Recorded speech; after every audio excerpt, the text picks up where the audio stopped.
आमच्या पियुष गोयल यांनी आज अर्ज दाखल केलेला आहे, त्यामुळे त्यांचा विजय पक्का आहे।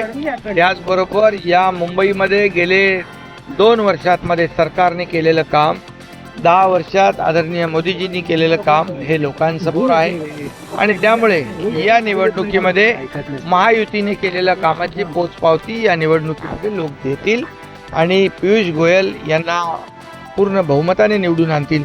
पियुष गोयलच नाही तर 6च्या 6 जागा ज्या मुंबईतल्या आहेत त्या महायुती मोठ्या फरकाने जिंकतील। अभी तक दोनों एक दूसरे को आदान प्रदान करते रहे। अभी तक हमें ये भी समझ नहीं है कि कौन जीतेगा या कॉन्फ्लिक्ट पार्टी रहेगी। वायनाड राहुल गांधी नए लोकसभा चुनाव में एक क्षेत्र की प्रमुख करने आप मुझे न्योता देंगे यहाँ से लड़ने की ओपन इन्विटेशन है। मैं तो स्वागत करूंगा कि राहुल गांधी उत्तर मुंबई में आए।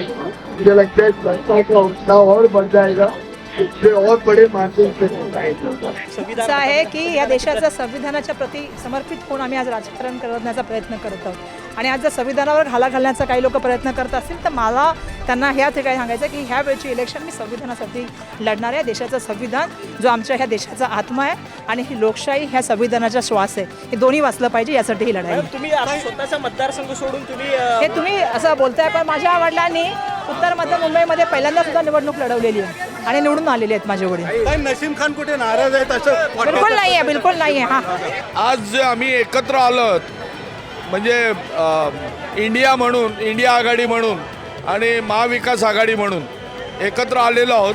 त्या आज तुम्ही पाहिलं तर सगळे पक्षाचे झेंडे आणि सगळ्या पक्षाचे कार्यकर्ते इथे नजर येतात आणि सध्या जी परिस्थिती आहे, कारण ह्यांचं एकच चेहरा आहे, फक्त मोदी, आणि सध्या मोदीची गॅरंटी कोणी घ्यायचा हा मोठा प्रश्न आहे। आज या ठिकाणी आम्ही सर्व महाविकास आघाडीच्या उत्तर मध्य मुंबईच्या उमेदवार प्राध्यापिका वर्षाताई गायकवाड यांचा उमेदवारी अर्ज दाखल करण्यासाठी जमलेलो आहोत।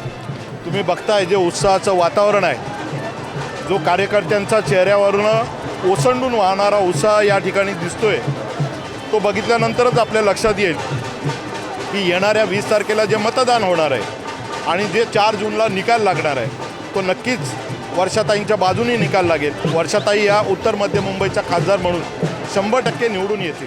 बहुत खुशी हो रही है और इसलिए मैं यहाँ हूँ, वर्षा जी को सपोर्ट कर रही हूँ इस उम्मीदवारी के लिए। और मुझे एक्चुअली अच्छा लग रहा है कि उन्हें ये उम्मीदवारी मिली है कि वो बहुत काबिल हैं और ये कॉन्स्टिट्यूंसी बहुत अच्छी तरह से संभालेंगी।